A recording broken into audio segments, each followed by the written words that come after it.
I think the greatest value of learning I think everybody in this country should learn how to program a computer. Should learn a computer language because it teaches you how to think. It's like going to law school. I don't think anybody should be a lawyer, but I think going to law school would actually be useful because it teaches you how to think in a certain way.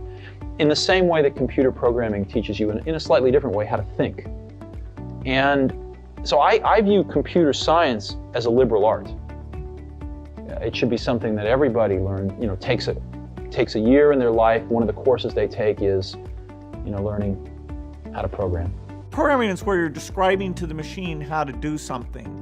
And so telling it how to play tic-tac-toe, telling it how to play the board game Monopoly, telling it how to convert numbers from one base to another.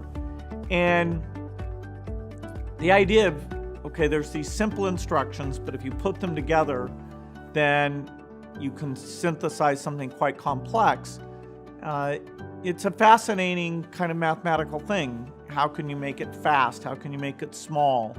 The fact of understanding how the computer works gives you a real sense of what it can do and what it can't do. There's a lot of great jobs out there, and so we don't have programming enough on the curriculum. But I certainly wouldn't put it at like math or literacy. But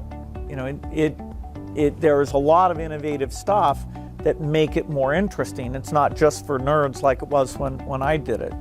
Programming is one of the only things in the world that you can do where you can sit down and just make something completely new from scratch, whatever you want. I took one computer class in college and I cheated at it,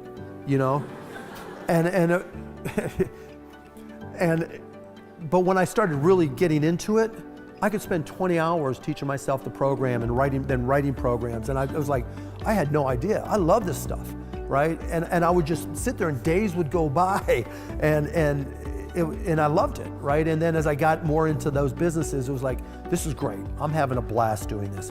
But I didn't know that's what I would love to do until I tried a lot of different things. For a few, it might lead to a lucrative career as so-called coders. But for everybody, it'll teach them how to think, how to imagine, how to create. It'll provide a better understanding of the world and an indispensable foundation for life. A lot of people think about programming as the language that tells the computer what to do. But in fact, if you look at the office behind us, programming, when it's really good, and the language itself, the programming language, is actually communication between team members, right? It's the difference between being able to maintain something and enable it to live and to sustain versus not. So if it's a great language and everyone knows it, then it brings the team together and they can really do amazing things very quickly.